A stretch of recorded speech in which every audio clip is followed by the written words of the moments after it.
So I will start just my introduction and the introduction to topic. Am I audible first of all? Yes, you are audible. Okay. So yeah, I'm Chaitanya Bhutada and I will be discussing about game theory. Uh, I go by the username Chaitanya on Codeforces. So I will be starting in about a minute.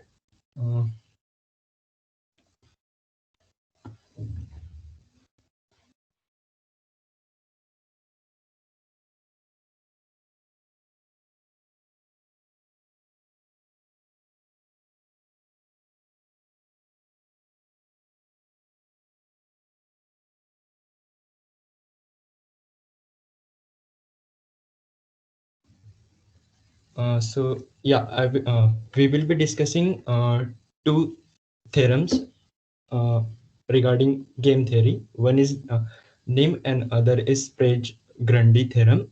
If you know about this, you can skip this lecture and watch the recording if you require.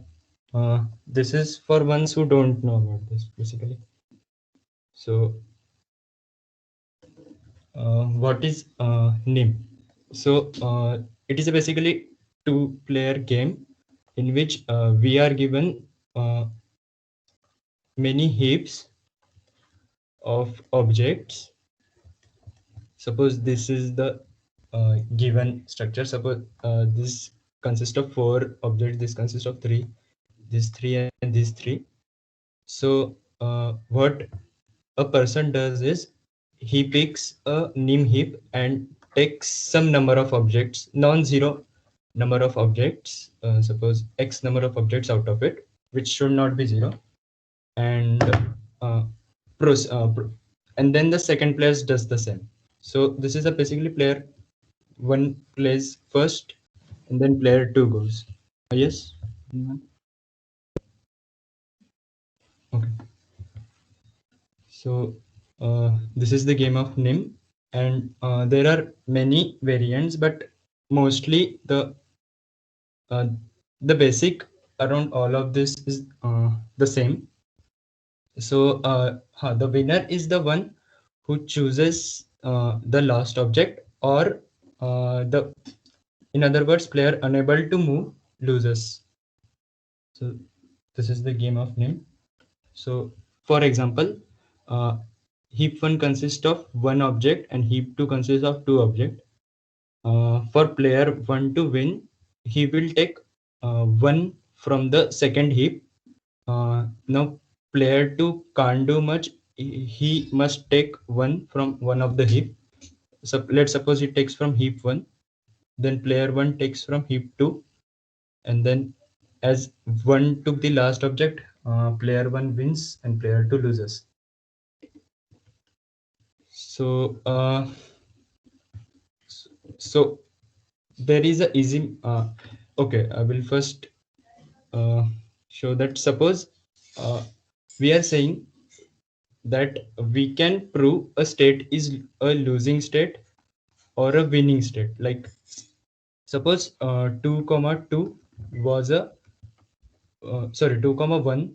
In this 2 comma 1, like one object here and two object here, so 2 comma 1 is a winning state. Whereas suppose I take just 1 comma 1, sorry, 1 comma 1, this will be a losing state. So from why 2 comma 1 is a winning state? Because it can transition to a losing state, which is 1 comma 1.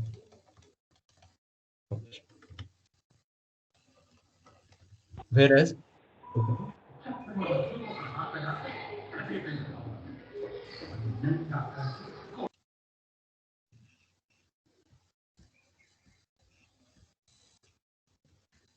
okay, okay, I think he was mistaken.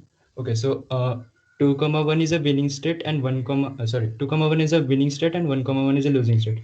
So a winning state is the one from which we can transition to a losing state. and from 1 comma 1 we can transition to only a winning state, which is 1 comma 0 or 0 comma 1. Both are winning states. So Charles Burton has defined like proved that whenever the XOR sum, or the, like suppose AI, A1 is the number of objects in the first heap, A2 is the number of objects in the second heap, A3 is the number of objects in the third heap. So whenever A1 XOR A2 XOR A3 is 0, then it will be a losing state for sure.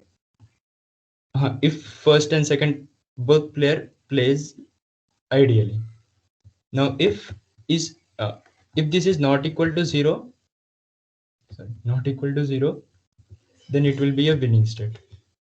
So this was the statement.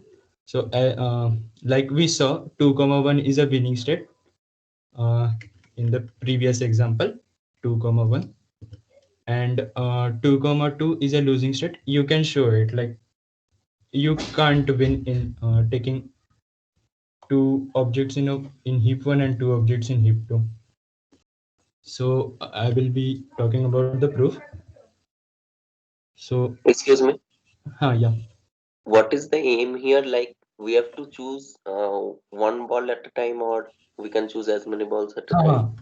I said I think we can remove x not equal to 0 objects from a particular heap. Okay. So this is the game, and player 1 and player 2 does the same alternately. And this theorem applies only if both player plays ideally. I should mention that. So okay, I think I did this. So the proof of this. So how will we prove? Suppose now the XOR is 0, then we will have to prove 0 is a losing state, right? So we will have to prove that it will transition only into the winning state, which is XOR is not equal to 0. We can't make XOR equal to 0. Whenever once, like suppose 2 comma 2 is the state, we can't make the XOR of this two number of objects as 0. So we will have to prove that. So whenever we get XOR equal to 0, we can only make XOR is not equal to 0. We can't make XOR is sorry, XOR is equal to 0. So also, if we are in a winning state, we will have to make winning state is XOR is not equal to 0. We will have to make XOR equal to 0, which is the losing state. Like in 2 comma 1, what we did is we transitioned it to 1 comma 1, which is a losing state, and XOR is 0 in that case. So suppose the XOR is 0 now. We will prove the next transition we make will make our XOR is not equal to 0. So let P1, P2, P3, P4, Pn be the number of objects. Suppose we choose a Pi and we leave X objects from it. Suppose Pi first contained, sorry, heap number I contained Pi objects. Now it will contain only X object after the player plays. So the XOR previously was P1, XOR P2, XOR so on till Pn. Now the new XOR will be, sorry, Pi till Pn. So new XOR will be P1, XOR P2, XOR X, XOR Pn. We said that X is 0. We will use that later. So X, if we XOR it with Pi, this PIs or PI will cancel out. I think I mentioned that bitwise operations must be known previously. It was a prerequisite. So I'm saying just like PIs or PI is 0. like we know that a is or a is 0 always. Whenever we do the binary operations, we will be using that. So now x in the transition, I'm saying x is equal to, sorry, x XOR pi XOR x is equal to, sorry, I should not use that many x. Let it be y. XOR y equal to x prime. And we know x is equal to 0. So pi XOR y is equal to our new XOR. Now, only when y is pi, x prime can be 0. So we know that x should be less than pi because we have to remove some objects. So x cannot be equal to pi. So the XOR is not 0. So from XOR 0, we can transition only to XOR is not equal to 0. Now we have to prove if XOR is not equal to 0, we can always transition to XOR equal to 0. So let P1, P2, P3, and so on be the number of objects. In X, we have the largest, as we said X is not equal to 0, there must be a largest bit which is set for X, which is 1. As the bit is set, there should be some Pi whose that bit is set. So we choose that Pi and we XOR it with X. Now, if we XOR it with X, this this bit of the new X XOR Pi, that bit, let's suppose it dth bit, will be 0. So if it is 0, it will always be less than Pi. So what we do is for Pi, suppose ith heap contains Pi objects, we transition it to Pi XOR X, which is less than Pi. So the new XOR will be X XOR Pi XOR Pi XOR X. This proof is not necessary, but I'm just saying it for the completeness. So the Sprague-Grundy theorem. This can be applied for any two impartial game. Impartial game means like player 1 plays by the same set of rules as player 2. It can be like player 2 is playing some special moves. So we can apply a state wheel. Like in NIM game, we apply the state is equivalent to XOR of everything. So with the state wheel. So we say the game is at state V when and from that there we can reach to state V1, V2, and so on Vn. And for the state is given a particular number which is known as Grundy value, which is calculated as max of x1, x2 to xk. This I will just give an intuitive proof to why. Like this is similar to having a heap of a single NIM heap of x elements. So for for Grundy number 0, so the NIM is there is no object in the NIM, which so it is the losing state. This is the induction.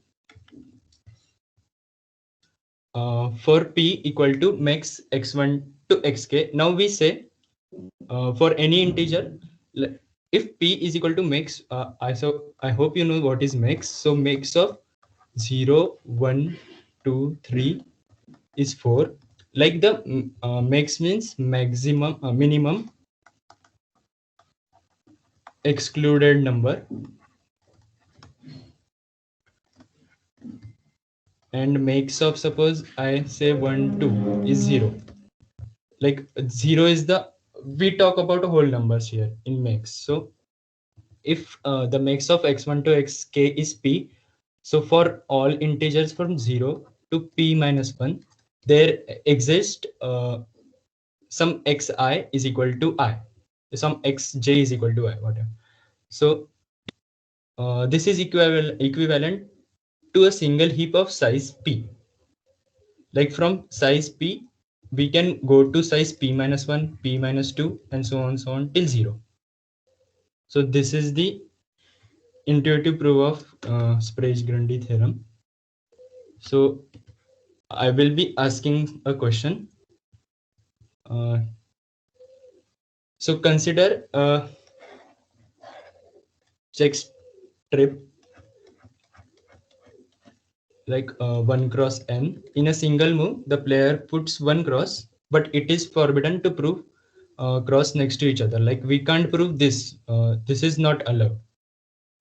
So as usual, the player without a valid move loses. So I have given the hint. This is the same Sprague-Grundy. Can anyone write in the comments?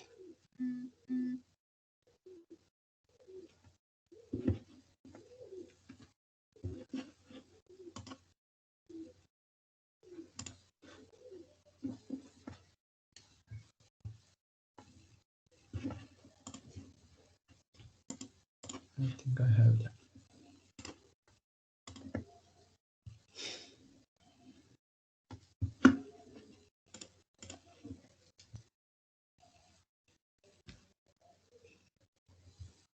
So I'm repeating the question. Uh,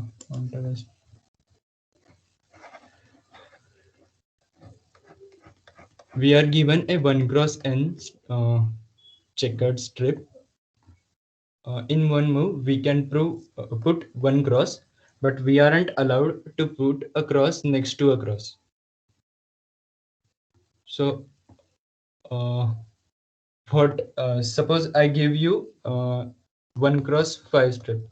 Is it a winning state? Is it a losing state? Okay, I will give you an example.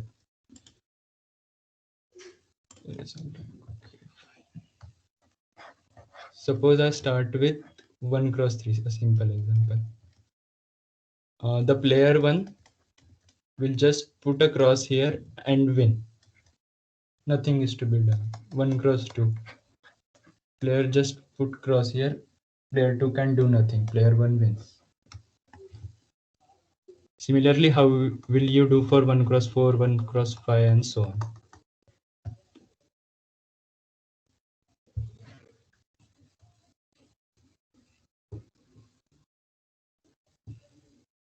No, Manthan. Apply Sprague-Grundy, right? Oh, yeah, that is the first step. Find the greatest number for each state. Sorry, Grundy number for each state. Manthan, your proof is wrong because 2 is also win and 3 is also win.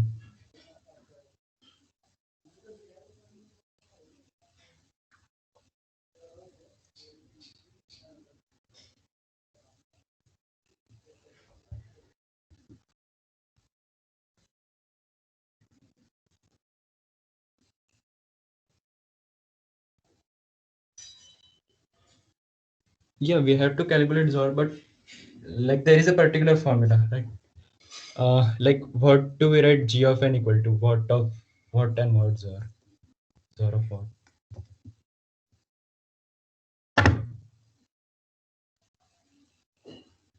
And I have shown you how to calculate the Grundy numbers. If the Grundy number of the reaching state is x1, x2, and so on, xn. So the Grundy value of the current state is makes of that. Makes, I showed you what makes is. It is the minimum excluded number, whole number, I guess.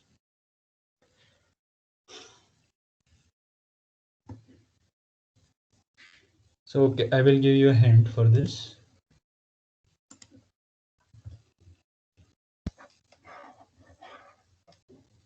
So suppose player 1 goes at ith position. and this is the state for now. So player 1 suppose goes at ith position. So the next player can play only in this area and this area. So for this, we have pre-calculated the Grundy values. Like suppose the remaining, suppose the total number is n, of course. So here remaining values are n minus. Suppose it is one indexed 4, 5, 6. Suppose so the n minus. Oh, sorry. It will be I minus 2. So this will be the for this game. It is the Grundy of I minus 2. For this game, it is the Grundy value of g of n minus I guess minus 1. So the new, so the for the complete game, the XOR value, we take the XOR value as Ishita said, g of n minus I minus 1. Manthan, no, we have to apply Sprague Grundy.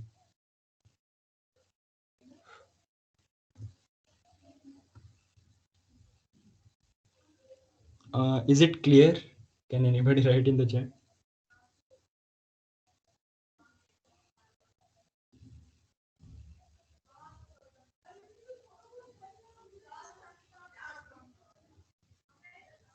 Yes, I will repeat it. So suppose now we are playing a game, starting position. Uh, Now the player 1 goes at ith position. Okay. So the remaining values are this, and this, and here this and this. So, okay, I will take a particular number 4, 5, 6, 7, 8. Okay. For n equal to 8. So here the next player can play in these three values and these three values, and this is the new game for the player 2. So the new value will be Grundy value of 3 or Grundy value of 2 for this state. I hope it is clear now.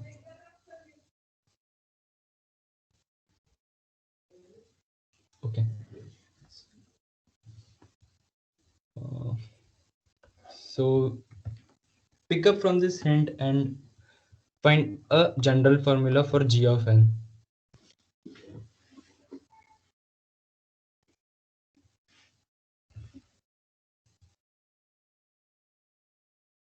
So okay, let's assume the first player goes here. So the next, uh, for player 2, the game is just for this.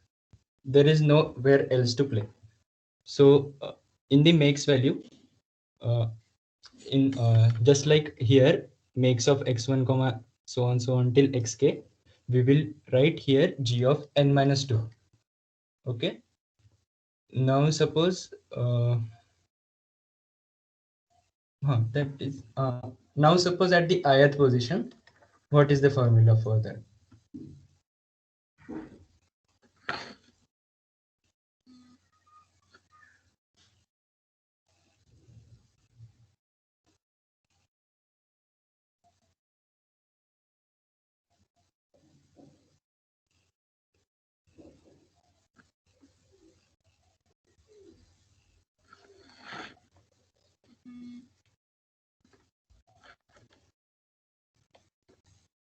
Ith position, okay, g of I minus 2 uh,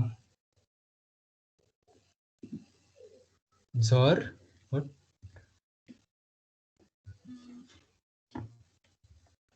Yes, correct. XOR g of n minus I minus 1. So suppose I will write all the values for n equal to 8. I think n equal to 8 is quite a lot. N equal to 5. Suppose. So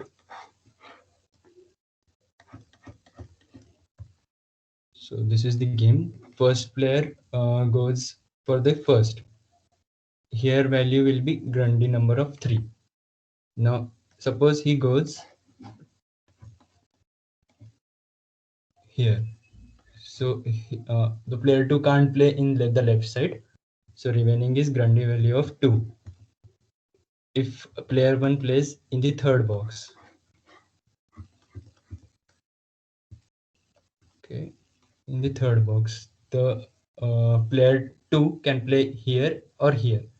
So the Grundy value of 1 is our Grundy value of 1, which is obviously 0. So the Grundy value of this state 1 cross n is the Grundy value of I guess 2 3 comma Grundy value of 2 comma Grundy value of 0 mix, which will be I don't think I should calculate for 2. So this is the formula. If Zor is 0, then player 2 wins. If Zor is 0, then player 2 wins. Yes, that is the case. We always, when the max is 0, Grundy value is 0, it is a losing state for the player number 1.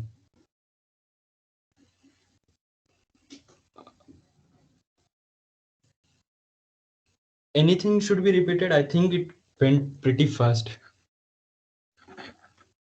Any point anyone wants to be repeated? So this is the complete formula. Max of g of n minus 2 union g of I minus 2, like b 1 cross n, and we played at the ith position. So we the player 2 can play in this or I, okay, and this. So this value is g of I minus 2 is or g of n minus I minus 1. So union, so this is the case, g of 3 comma g of 2 comma 0. Can you why are we taking Zor of the subproblems? As Arjit, we proved that for a value p, it is similar to a name game of size p. So it is basically two heaps. Hence, the Zor works, and the proof will follow from this only. The same proof. I'm not going in detail here. Like it can be proved from here, but okay. Can you please explain when to take Zor and when to take mix? Okay. I think that should be clear, but so okay. When do we take Zor? For nim values we took Zor, right? It is subdivided into two problems. Like we cut it in at ith position. It is subdivided into this half and this half. Hence we took the Zor. Nilanjan, can you write if you understood, or should I explain more?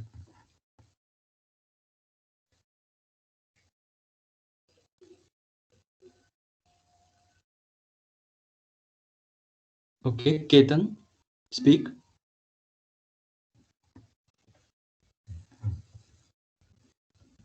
Ketan, why are you showing him? Sorry, I raised the hand by mistake. Okay. When are we taking mix? Okay, so what did I say? Like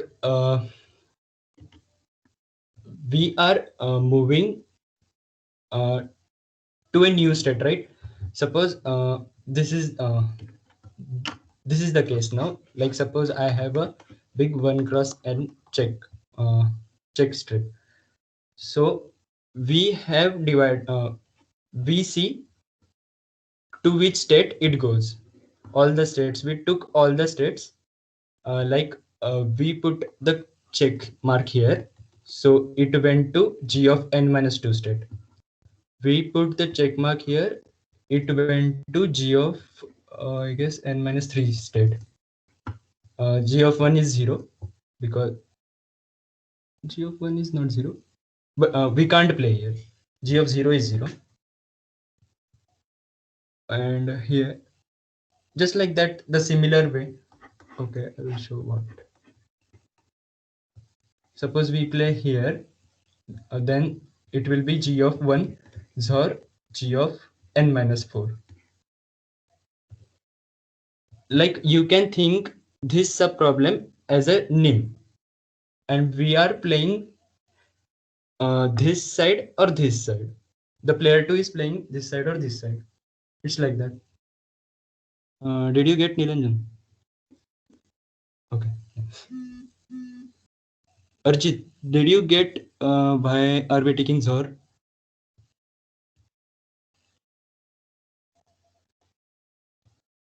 Okay, fine. So should I jump into a problem? Like there is a hacker rank problem. Okay. Why is the union required? Why isn't the generalized part G of? Okay. For what I, right?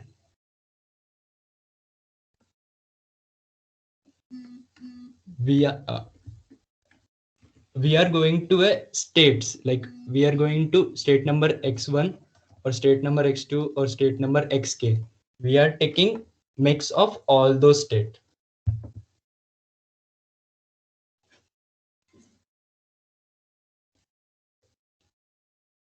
So like I explained here. Oh, okay, wait. So like where did I? I'll clear it. 1 cross n. Now suppose I put the cross here. It will be corresponding to g of n minus 2. The game will be corresponding to g of n minus 2.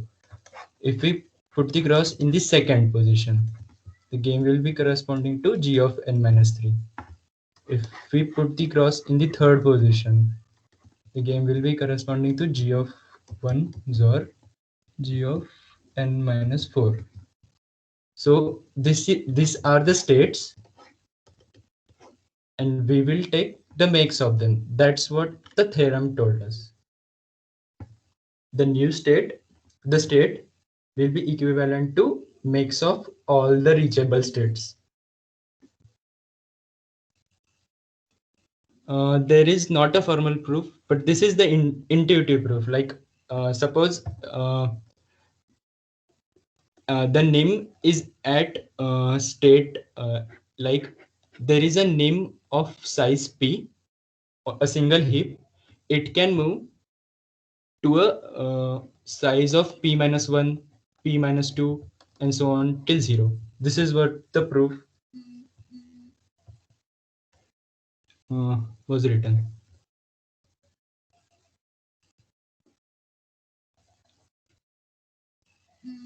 So why are we separately considering g of n minus 2? No need of considering g of n minus 2 differently. We can just, yeah, there is no need. We can just put the I equal to 1 here, but g of minus 1 is not defined, hence we put it out separately. Just that, nothing else.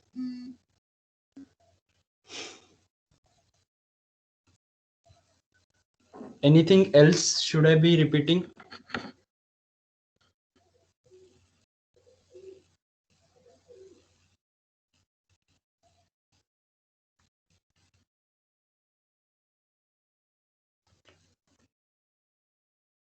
A second, please. Till then, write on the chat what all should I be repeating. Like I thought I'm going a little fast.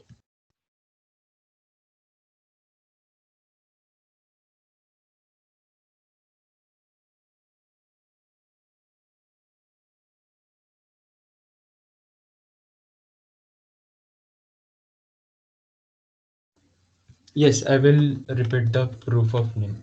Okay.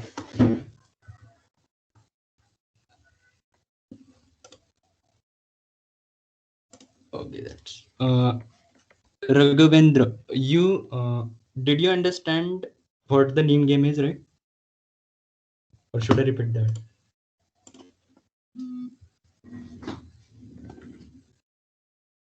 Okay, so you know what the name game is. So suppose the first heap has P1. Oh, no, I shouldn't start from that. Suppose we are in a losing state. Okay, losing state. So why are we in a losing state? We are in a losing state because we will move, all the moves we take will lead us to a winning state. Now, what Charles did is uh, told us that if the Zor is 0, this is a losing state, and if Zor is not equal to 0, it's a winning state. So, uh, so we will have to prove from whatever step we take from Zor equal to 0, we will end up at Zor is not equal to 0. Just we have to prove that. And what else we have to prove? We have to prove that if Zor is not equal to 0, we are in a winning state, and we can move in a losing state. Like there can if the player doesn't play ideally, the player will move from winning state to winning state, which isn't ideal. So from Zor is not equal to 0, we can move from till to Zor equal to 0. So empty nim. What is empty nim? The player one can't do anything, so the player one loses. Empty nim means is a losing state. So here, what is Zor? Zor is 0. So this is the base condition. Now induction. Suppose Zor is 0 now. What we are saying, from Zor 0, we will always move to Zor is not equal to 0. So let the Zor of P1, Zor P2, Zor so on be 0. Now for some Pi, I reduce the size of Pi to X, right? And what the rules of nim say is X should be less than Pi. X should be less than Pi. There should be some movement. So what the new Zor will be? First, the Zor was P1, Zor P2, Zor so on till Zor Pn, which was 0. Pi in the middle. So now the new Zor will be P, so on till X till Pn. So I'm saying now I'm saying suppose this is LHS, this is RHS. So LHS Zor Pi Zor X equal to RHS. I am saying that because we know from bitwise operation X suppose any A Zor A is 0. Till now, did you get it, Raghavendra?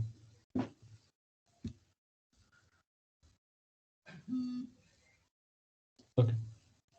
So A Zor A is 0. So LHS Zor Pi, this will get cancelled. Zor X, this will get added. So this is RHS. Now Pi Zor X is RHS. As LHS is 0, it is given. So the new Zor as X only when A Zor A, suppose A Zor B is 0, we can say that A equal to B. Hence X, if we want RHS to be 0, X should be equal to Pi, which is not the case as X is less than Pi. Now the opposite condition, from Zor not equal to 0, we can move to a state Zor equal to 0. Like can move. This can be done. We will be proving that. So suppose the Zor is not equal to 0 and P1 Zor so on is X. As some bit is set, as X is not equal to 0, some bit must be set. Let the largest bit of X be D. The largest bit set of X be D. So I'm saying that's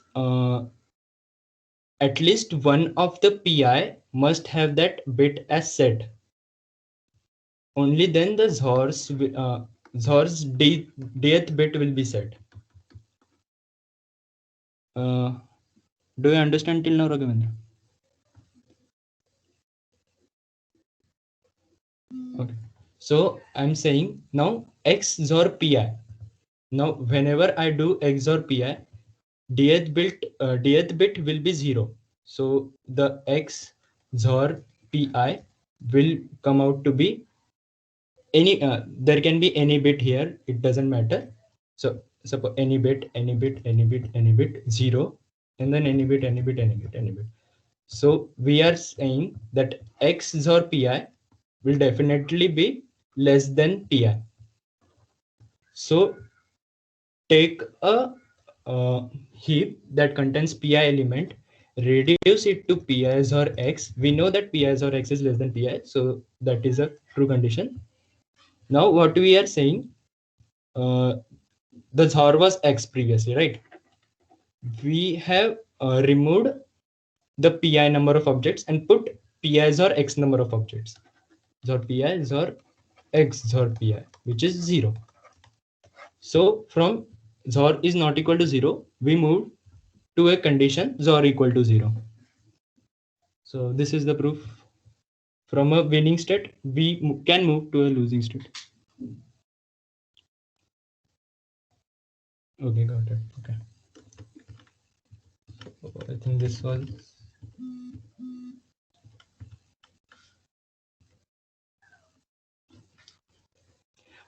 Anyone having confusion regarding this problem?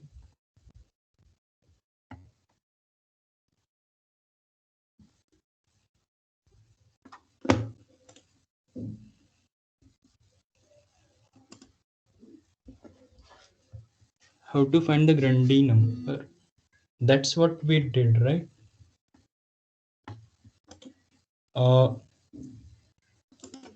Like I think you know somewhat of DP, right? From a second. Yeah, okay, got it. Okay.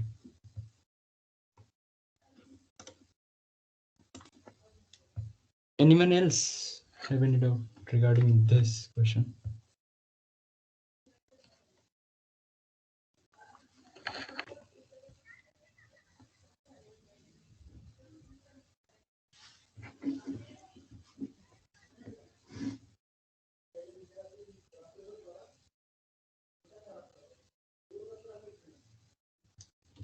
Here the base condition will be g of 1 is equal to, I guess, g of 0 equal to, it's a losing state. G of 1 is a winning state. Can you repeat the Grundy theorem? Okay. So what the Grundy theorem says is, in an impartial game like NIM, same set of moves for both the players. Suppose we are at a state V. It can be assigned a Grundy value. We are saying that for now. And suppose Vi are the states reachable from it. Okay. So what I am saying, the Grundy value X, which is assigned to that, will be makes, which is minimum excluded number. So makes of, suppose 0 1 is 2, makes of 1 2 is 0. This is the makes. So we are saying, for suppose Vi, I am assigning a state Grundy value of Xi. So this is the theorem. Can you repeat the Grundy theorem? Sudeep, did you understand what the Grundy theorem says?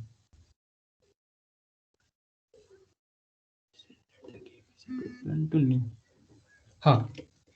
Nikhil, I think I said that earlier. Like for a NIM of a single heap of size P, right? We can move to size P minus 1, we can move to size P minus 2, and so on till 0.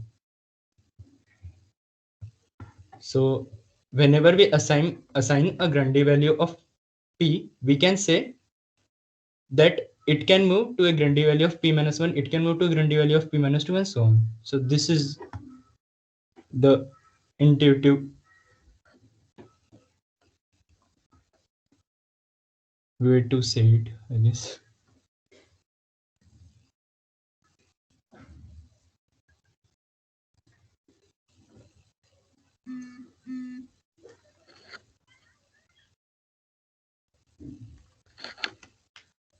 Any more doubts?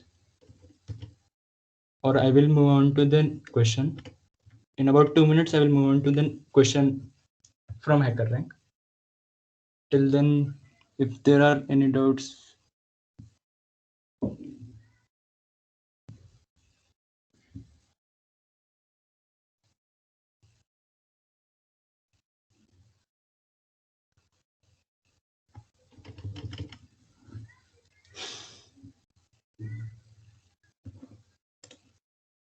I think I should move on to the question.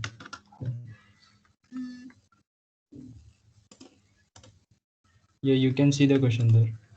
How to copy this?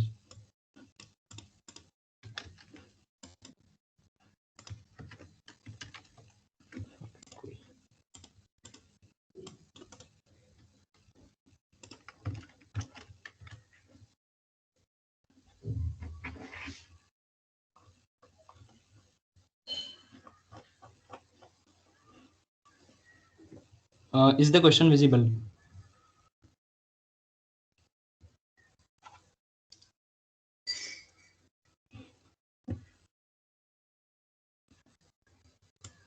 Anyone?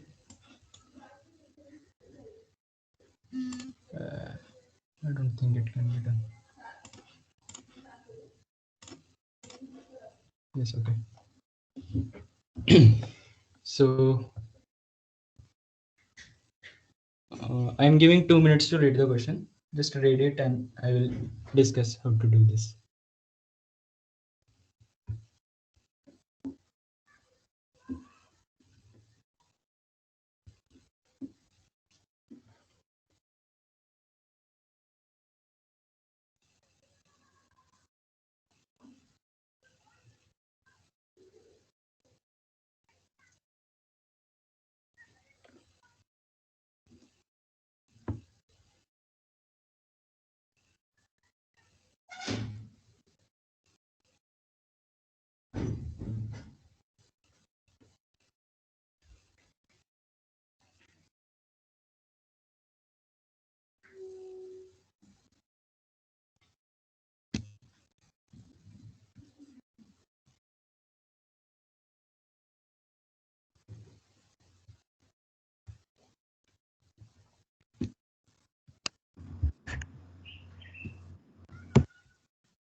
Okay.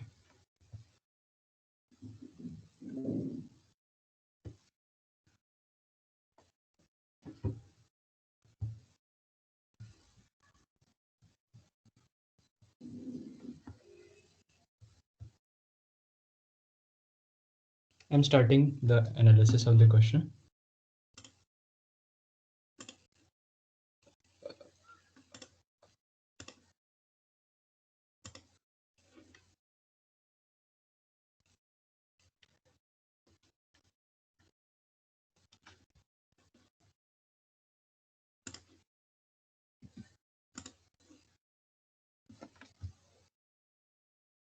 I hope the whiteboard is visible.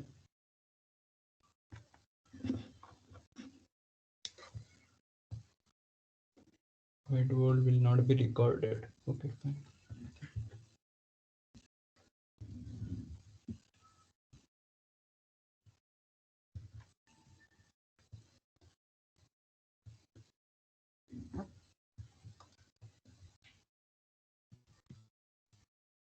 So in the question, a second. In the question, we are given n towers of a particular height. We are given the height. Suppose, I think I should do this. We are given a tower of height a1, tower of height a2, and so on, till an. Now, what we need to do, what a player can do is, suppose a tower is of height 6. it can divide it into 2 towers of height 3, 3 towers of height 2, or 6 towers of height 1. So just like NIM games, first of all, is my whiteboard visible? Can anyone write yes or no? Yes, it's with. Yes, fine. So till this, I think everyone got right. Is there any doubt? This is the question only, by the way.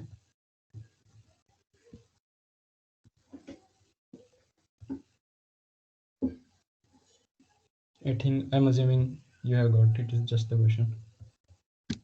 So we have to show whether the position given is a winning position or a losing position. So any hints? Any hints? Not. I should give the hints. Any way you think it should be done?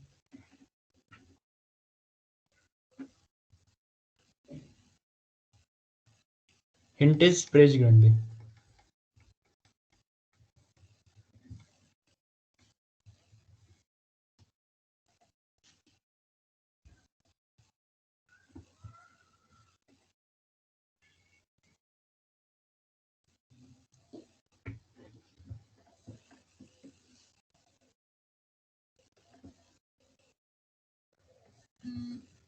We can find the Grundy numbers of all the hits. Yes, correct. And as they are different games, we will just take the ZOR of them. Yes, that is the correct answer. ZOR G of n. AI A2 AN. Right, spread. Correct.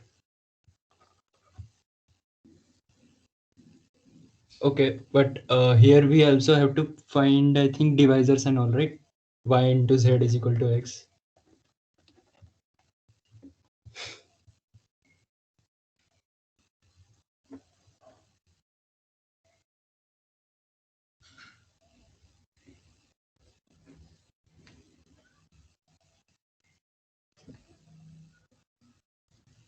I will repeat this, what she said.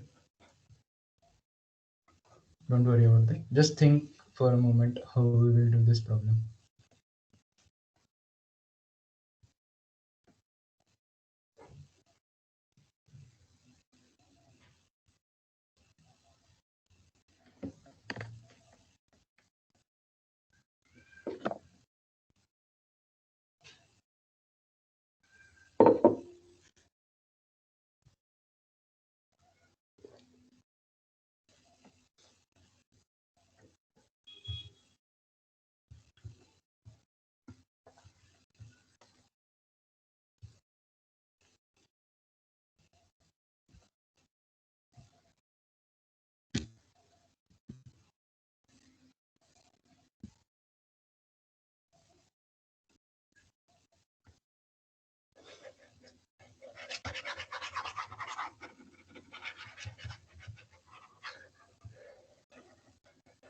Anyone else got any hints?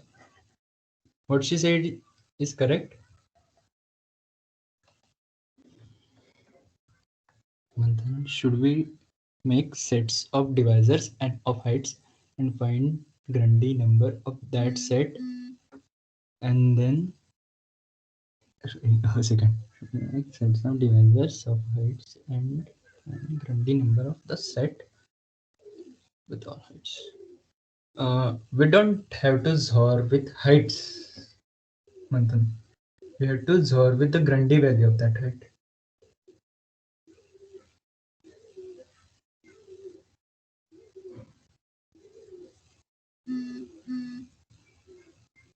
No, Ishita.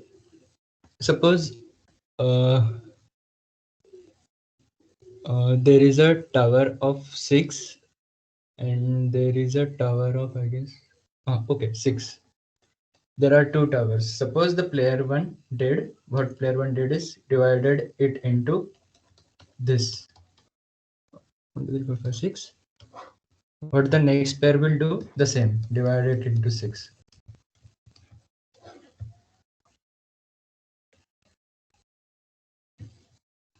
So player 2 wins. You were right. You have to use praise Grundy theorem.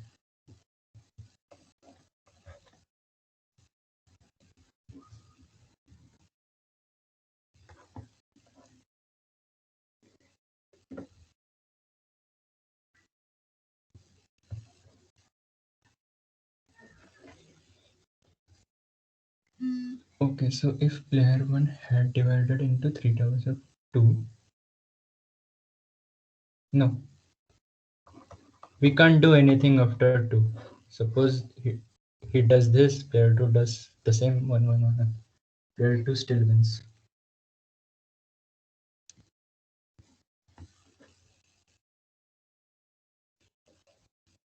You were on a right track, I think.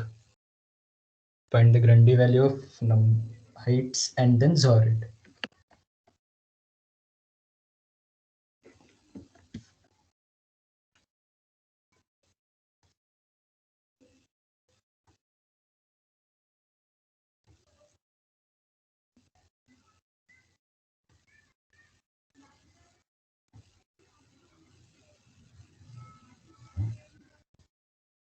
So we can check if the height is prime or not. No, it won't help either, I think. Okay, so if the height is prime, you are saying it's a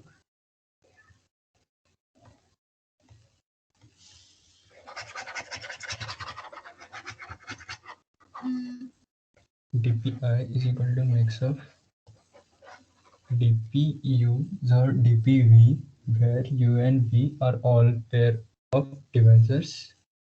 Only odd u's and v's to consider. A second. Mix of dpu. Arjit, can you explain this? Like what the question is, suppose there is a tower of I height, we will divide it into U towers of height V. Okay. So suppose the XOR previously was X, the new XOR will be X XOR Grundy value of I XOR Grundy value of V U times.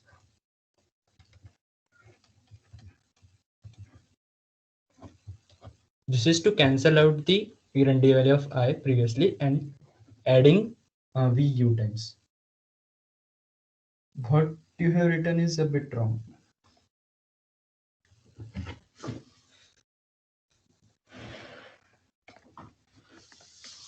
I think you got why is wrong, right? Arjit?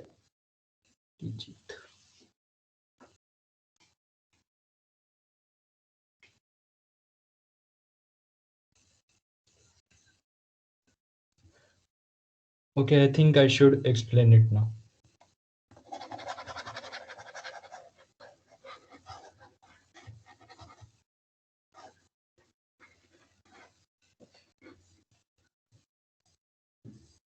So what I'm saying, suppose we have n towers of height a1, a2, and so on till an. Okay, so the for this, suppose we assign a state v. So v is makes of,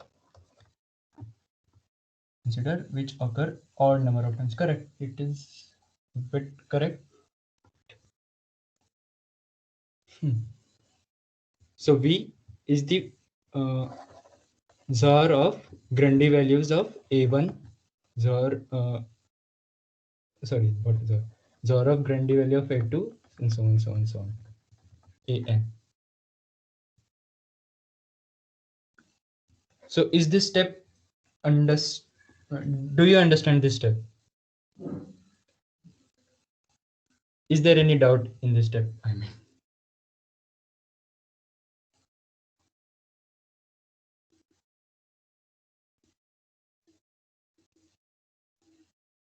okay, I will repeat this.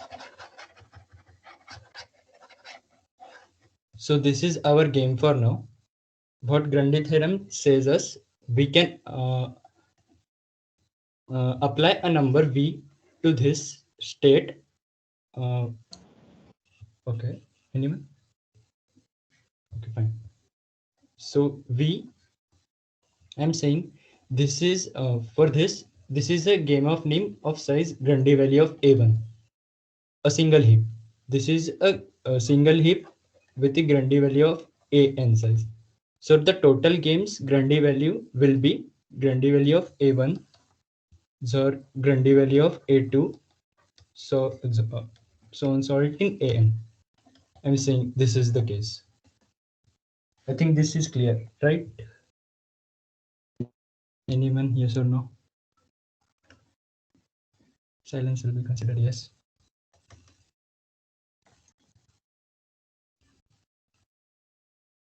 Okay, fine.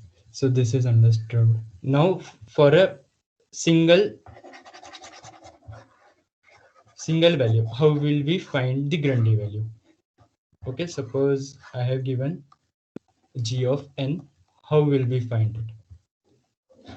So there are n uh, tower height is n. So suppose I into j equal to n. I have broken it into I towers of height j. What I have given, what is given in the question, I should be greater than 1. So from this state, from n tower state, we can move to a state with j height tower I times 1, 2, 3, and so on I. Anyone has any doubts? From this state, I can move to this state. Like I have given a tower height of n, and I know some I into j is equal to n. I can break it into I towers of j height where I is greater than 1.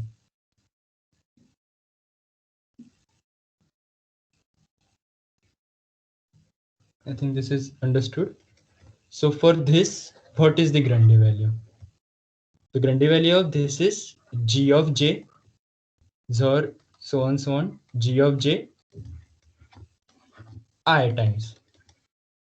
Suppose I is even. I is even, the value is 0 because I said a is or a is 0. So suppose I is odd, the value is gj. This is it. So from g of from n tower state, we can move to g of j, where n by j is greater than 1. So what will be the g of n? So g of n would be max of g of uh, j for all j such that I into j equal to n and I is greater than 1. Makes of this. Suppose I have given, how to erase all?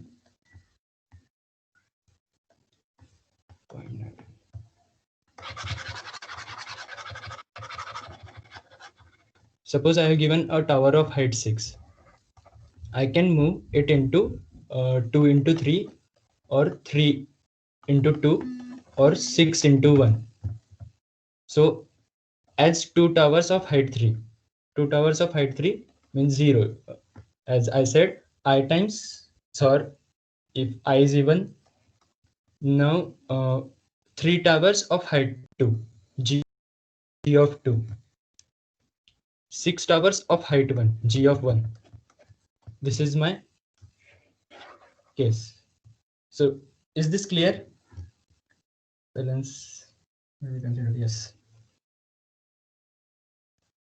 So for g of 6, it's mix of g of 2, g of 1 and 0.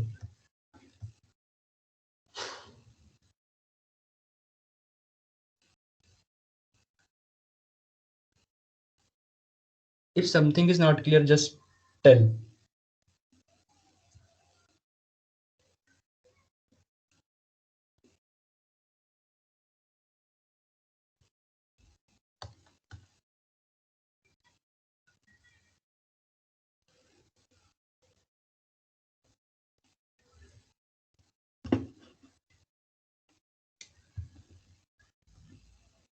Any doubts, anyone? Please explain the example 6. Yes. I don't know how to clear this.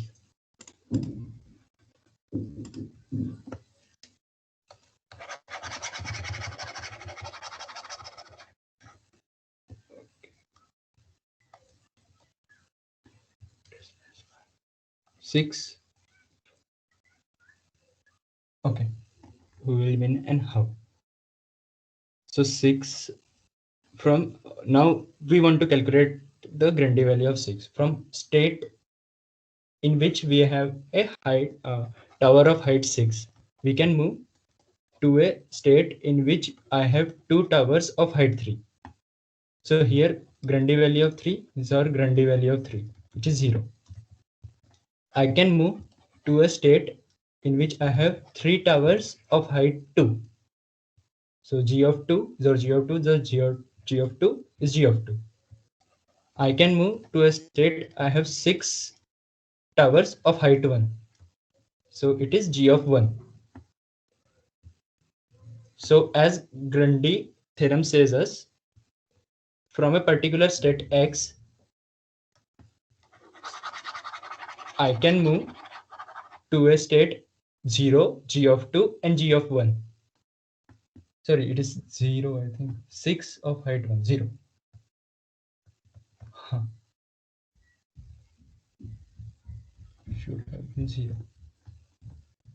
So from g of 6, I can move to this state, which is 0. I can move to this state, which is g of 2. I can move to this state, which is 0. So I will build upon for n, I know all the n minus 1 Grundy numbers, n minus 2 Grundy numbers, and so on, so on. So g of 2 is max of 0, g of 2, 0. Is this clear for one and all?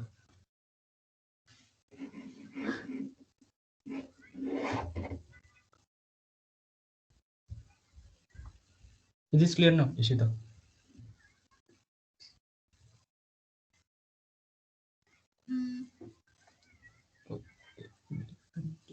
G of 1 is 0, yeah.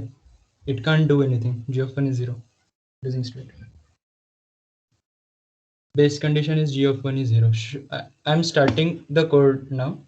You can come back and look because there is another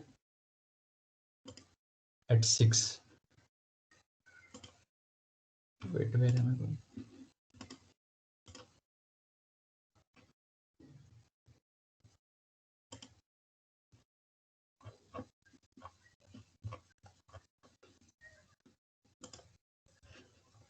So we are given the height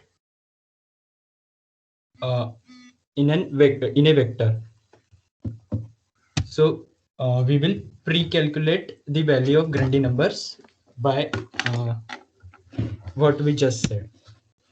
Like g of 2 is max of 0 comma g of 6 is max of 0 comma g of 2 comma 0. Yeah. So I am making a function to first we will store the Grundy values of I think height the range of height is till 10 power 5. So we will take just more than that. The g of 1 is 0 base condition. Okay, I will write a function for that.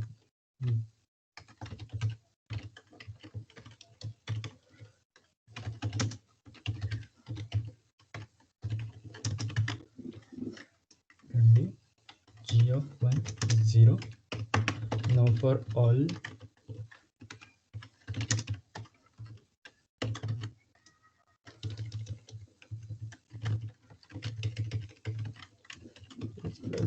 For all, we will calculate the divisors. For calculating divisors, we just have to go till the square root. So just write the square root of I. I'm keeping the set of divisors. I find it easy to go that way. For now, I will take all the divisors. My screen is visible, right?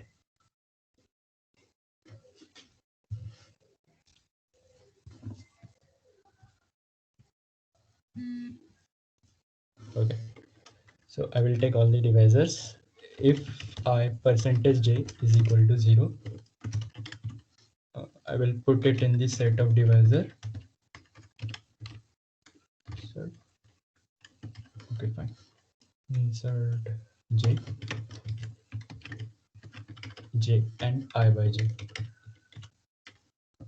Now, from state I can move to all the divisor states. So I will keep all the Grundy values which I have calculated. I will keep it in a set again. Now for the I am iterating over the divisors. If it equal to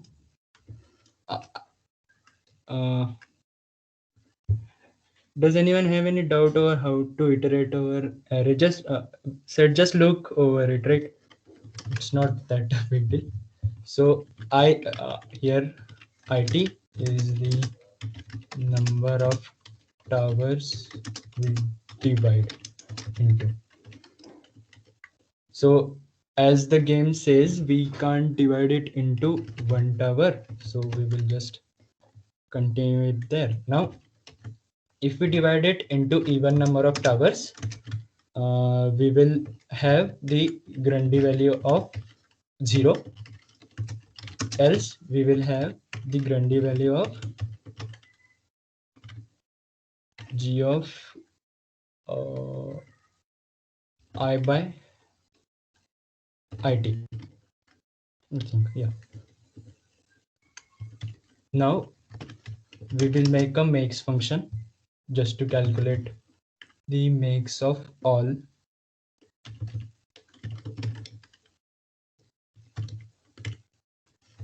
Makes and some number.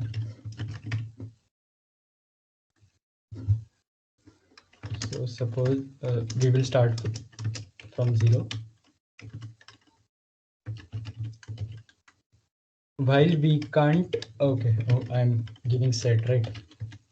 A set of numbers I'm giving there, and I want integer from that. So suppose s from find. Why is this an error? Okay, fine. S dot find mx. If I am unable to find 0, that will be my max, right? S dot end. This is the way we see if mx is there in the set or not.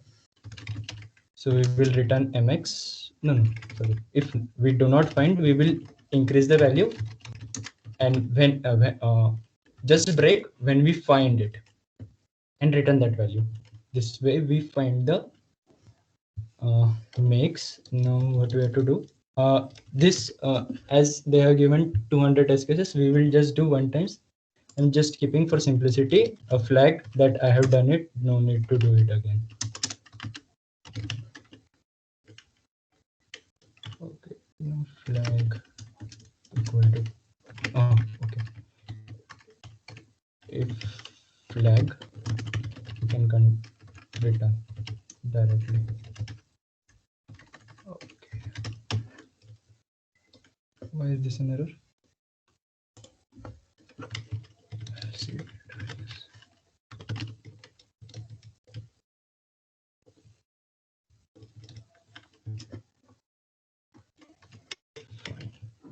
Return. Now I have found all the Grundy values. Now I just have to find the g of a1, g of a2, and so on. So I will iterate over the array mx xor equal to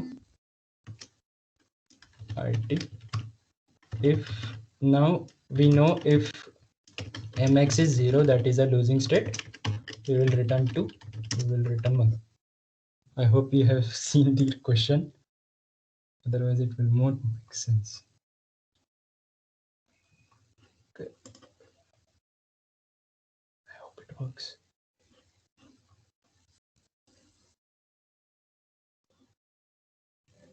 Okay, I heard the values. I have to sort the Grundy value of that. Okay, I have to sort the Grundy values, right?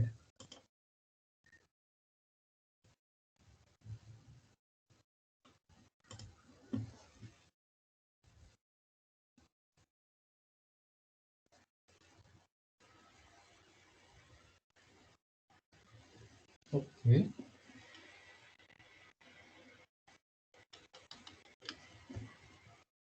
Is the mix function correct? Makes function. A second. I think it is correct. I think keep dot insert.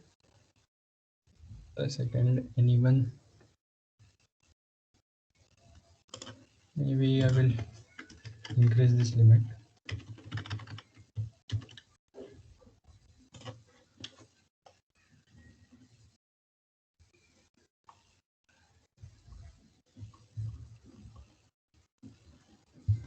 Just a second, guys. Plus plus square root I j plus plus. If I percent j is equal to 0, it equal to 1. Continue g of I by it. G of I is equal to mix of keep. Oh, I didn't do flag equal to true. How it will work? Actually, it is doing the Grundy calculation again and again, so it will be timing out.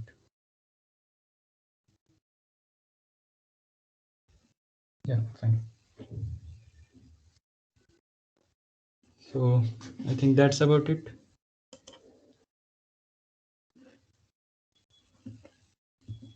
Any doubts? You can contact me in the Teams itself.